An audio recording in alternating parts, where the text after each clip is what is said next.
Welcome back to my YouTube channel SWR online classes. मैं आपका मित्र राजा यादव आपका अपने YouTube channel SWR online classes में स्वागत करता हूं। जैसा कि आप जान रहे हैं हमारे चैनल पर क्लास 10 सीरीज टॉपर सीरीज चल रही है जो क्लास 10 की है। दोस्तों, जैसा कि आप जान रहे हैं हमारे क्लास में फिर साइंस पोर्शन हो रहा है दोस्तों, जिसमें केमिस्ट्री का एक लेसन रासायनिक अभिक्रिया और दूसरा लेसन अम्ल क्षार तथा लवण हो चुके हैं। उसी प्रकार बायोलॉजी पोर्शन में भी दोस्तों एक लेसन हो चुका है जो कि जैव प्रक्रम है। आज केमिस्ट्री का दोस्तों आज का टॉपिक है प्रकाश का अपवर्तन। दोस्तों आइए शुरू करते हैं प्रकाश का अपवर्तन, जो कि चैप्टर फर्स्ट प्रकाश का परावर्तन तथा अपवर्तन चैप्टर का है। जैसा कि आप जान रहे हैं हमने प्रकाश का परावर्तन के सारे टॉपिक जैसे प्रकाश का परावर्तन, स्नेल का नियम, प्रकाश के परावर्तन संबंधित परिभाषाएं तथा उसमें क्रांतिक कोण ये सब बता दिया है। अगर आप नहीं देखे हैं तो प्लीज़ वीडियो प्लेलिस्ट में पड़ी हुई है, आप जाकर अवश्य देख लें। दोस्तों आइए समय व्यतीत करते शुरू करते हैं प्रकाश का अपवर्तन क्या है। जैसा कि हम जानते हैं जब प्रकाश की किरण एक माध्यम से दूसरे माध्यम में जाती है, अथवा कह सकते हैं एक माध्यम से दूसरे माध्यम में प्रवेश करती है। क्या करती है दोस्तों? एक माध्यम से दूसरे माध्यम में प्रवेश करती है या तो जाती है तो वह अपने पथ बोले तो दोस्तों तो मार्ग, तो वह अपने मार्ग से विचलित हो जाती है। मतलब दोस्तों अगर ये जो किरण जा रही है, अगर सघन माध्यम से जा रही है, जैसे सघन माध्यम से जा रही है, तो जैसे ही वह दूसरे माध्यम में प्रवेश करेगी तो वह अपने मार्ग से दोस्तों विचलित हो जाएगी। क्या हो जाएगा? विचलित हो जाएगी। इस घटना को ही क्या बोलते हैं? हम अपवर्तन कहते हैं। इस घटना को ही हम क्या बोलते हैं? अपवर्तन। आइए हम डायग्राम के माध्यम से समझते हैं। मान लीजिए ये किरण है आपतित किरण। कैसी किरण है? तो ये किरण है आपतित किरण। ये क्या है दोस्तों? अभिलंब है। क्या है? अभिलंब है। और ये क्या है दोस्तों? ये हमारे पास हो गया, ये आपतित किरण हो गई, अभिलंब हो गया और एक माध्यम हो गया। जैसे कि एक किसी माध्यम में जा रही, जैसे प्रकाश से, जैसे वायु सघन हो गया, वायु विरल माध्यम हो गया। विरल माध्यम से किस माध्यम जा रही है? सघन माध्यम। तो वही माध्यम है। मान लीजिए इसके नीचे पानी का तल है। किसका तल है दोस्तों? तो इसके नीचे पानी का तल है। पानी के तल है दोस्तों, तभी तो ये सतह क्या कहलाएगी?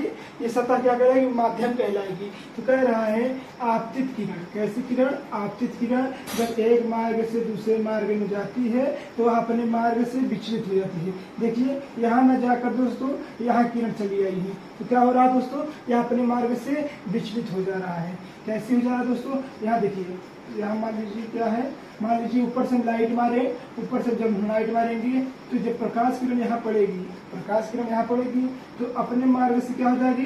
विचलित होकर सीधे थोड़ा अभिलंब की ओर झुक जाएगी दोस्तों। और परंतु हम कल्पना करते हैं कि हमारी किरण कैसे जानी चाहिए थी? तो हमारी किरण ऐसी जानी चाहिए थी, जो कि अभिलंब से काफी दूर है। जो आने वाली किरण होती है दोस्तों, जो यहाँ पर कोण बनता है उसे हम आपतन कोण कहते हैं, जिसे हम आई से प्रदर्शित करते हैं। किससे प्रदर्शित करते हैं? तो इससे हम आई से प्रदर्शित करते हैं, जिसे क्या बोलते हैं? आपतन कोण। क्या बोलते हैं? आपतन कोण। और जो मतलब विरल माध्यम, जो सघन माध्यम से विरल माध्यम में सघन माध्यम में जाएगी तो जो कोण बनेगा यहाँ पर, ये इसको हम आर से प्रदर्शित करेंगे। किससे प्रदर्शित करेंगे? तो इसको हम आर से प्रदर्शित करेंगे। और इसको हम किस आर से प्रदर्शित करते हैं? इसको हम क्या बोलते हैं? आपतन। आने वाली किरण को आपतन कोण और जाने वाली किरण को क्या बोलते हैं? परावर्तन कोण।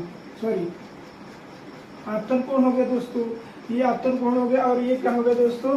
एक परावर्तन कोण हो गया। तो उसी प्रकार यहाँ पर आपतित किरण, आने वाली किरण को आपतित किरण और जाने वाली किरण को अपवर्तित किरण कहते हैं। क्या बोलते हैं?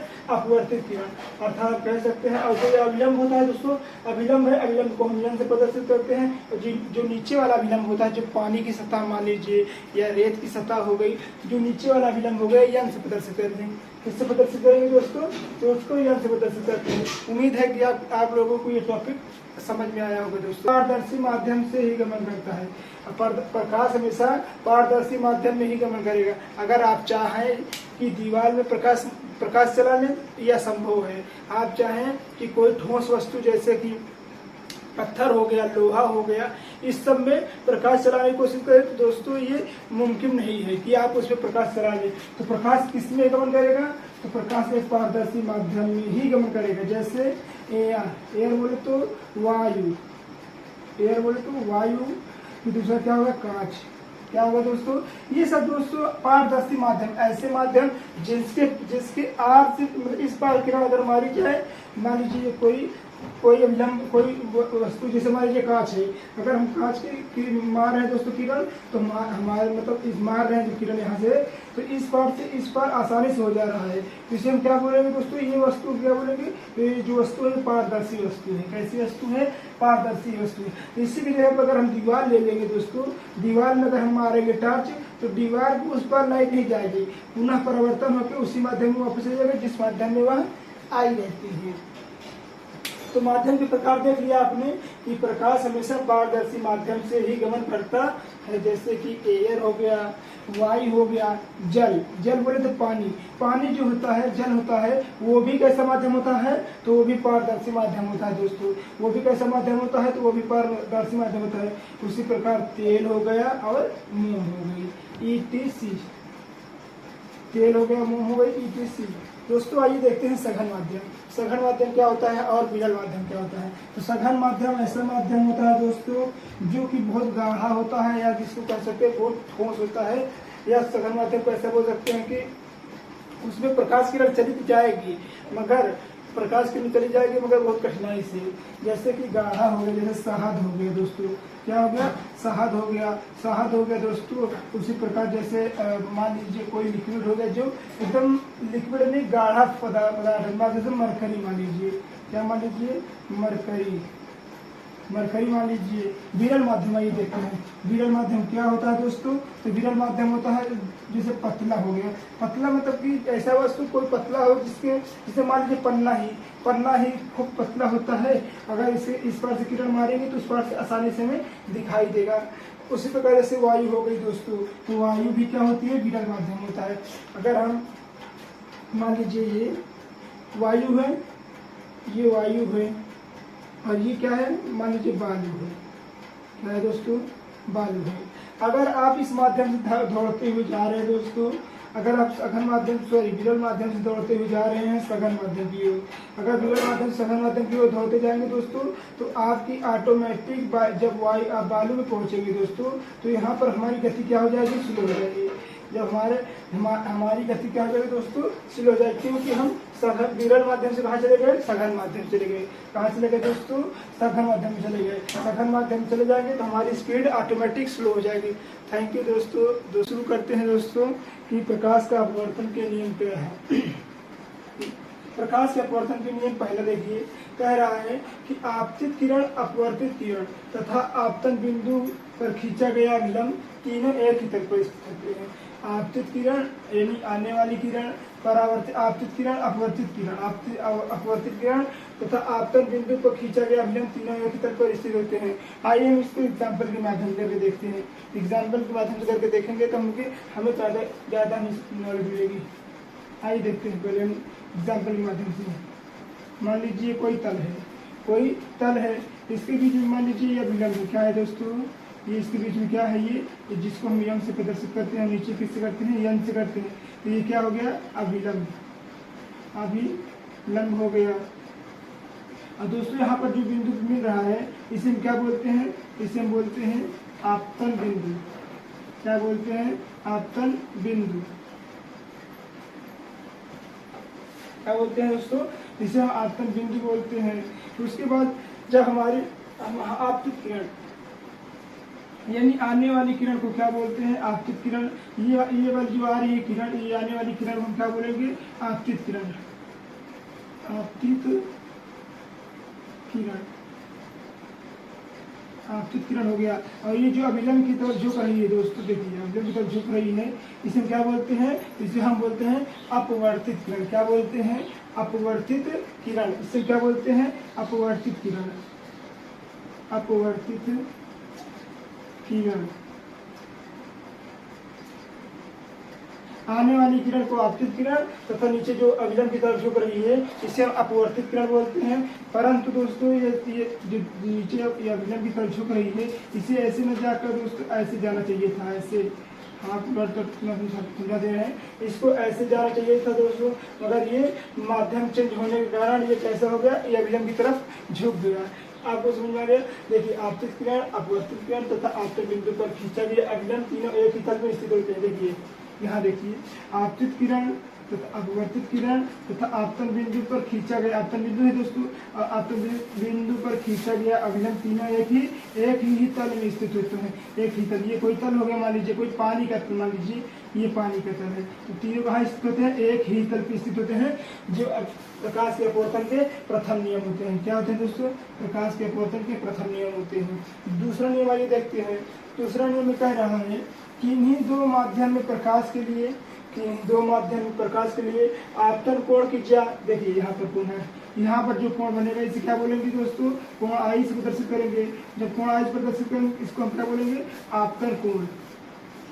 आपतन क्या बोलेंगे, आपतन कोण, आपतन कोण। और यहाँ पर जो कोण बनेगा कोण आर बनेगा, इसको हम क्या बोलेंगे, आपतन कोण हो गया। ये क्या हो गया, ये दो माध्यम बना, एक आपतन कोण बना, एक परावर्तन कोण बना। कौन सा कोण बना, ये परावर्तन कोण बन गया, परावर्तन कोण, परावर्तन कोण बन गया। परावर्तन कोण बन गया दोस्तों, जो कि परावर्तन कोण बन गया, जो कि इसकी ज्या, देखिए आपतन कोण की ज्या क्या होती है, साइन। साइन ज्या को हम कैसे डिनोट करते हैं, तो ज्या को हम साइन आई से डिनोट करते हैं, तथा दूसरी जो परावर्तन की ज्या है इसे हम साइन आर से डिनोट करते हैं। किसे डिनोट करते हैं, साइन आर से डिनोट करते हैं, जिसका अनुपात क्या होता है, नियतांक होता है। क्या होता है, इसका अनुपात क्या होता है, तो इसका अनुपात नियतांक होता है, जिसे हम स्नेल का नियम भी कहते हैं। इसे हम क्या बोल सकते हैं, इसे हम स्नेल का नियम भी बोल सकते हैं, जिससे हम किससे प्रदर्शित करते हैं, तो n बराबर हो जाएगा साइन आई बराबर साइन आई बटा साइन आर। ये क्या हो गया हमारा, ये हमारा हो गया नियतांक। क्या हो गया दोस्तों, ये हमारा हो गया नियतांक। ये हमारा नियतांक हो गया sine i upon sine r. देखिए स्नेल का नियम अगर नहीं पता है तो कर यही लिख दीजिएगा, तभी हो जाएगा कि sine i upon sine r n is equal to sine i upon sine r एक नियतांक होता है, जिसे स्नेल का नियम कहते हैं। आइए देखते हैं दूसरा पॉइंट। दूसरा पॉइंट क्या है, वायु के सापेक्ष कांच का अपवर्तनांक। कांच का अपवर्तनांक, वायु के सापेक्ष कांच का अपवर्तनांक जो किससे प्रदर्शित करते हैं, हम वायु किससे प्रदर्शित करते हैं, ऐसे हो गया एयर, ये हो गया वायु हो गया। आपको बोले थे दोस्तों, देखिए यन जो है, यन क्या होता है, सापेक्ष होता है। किसी का मतलब सापेक्ष होता है, मतलब जैसे पानी का सापेक्ष हो गया, या तो जल का सापेक्ष हो गया, या तो गिलास का सापेक्ष हो गया, या तो किसी लिक्विड का सापेक्ष हो सकता है। तो यन को किससे डिनोट करते हैं, यन को सापेक्ष से डिनोट करते हैं, इसमें हम सापेक्ष बोल देंगे। तो जी हमारा जो हो गया, जी से हमारा हो गया गिलास। क्या हो गया दोस्तों, गिलास यानी कांच। क्या हो गया, कांच हो गया। तो वायु में प्रकाश की चाल बटा कांच प्रकाश की चाल क्या होती है, वायु के सापेक्ष वायु के सापेक्ष कांच का अपवर्तनांक क्या होता है, तो इसका फार्मूला होता है ANG होता है, जो कि वायु में प्रकाश की चाल बटे कांच प्रकाश की चाल होता है, जिसको हम C/Vg से लिख सकते हैं, C/Vg से लिख सकते हैं। आइए देखते हैं दूसरा पॉइंट क्या है, वायु के सापेक्ष जल का अपवर्तनांक।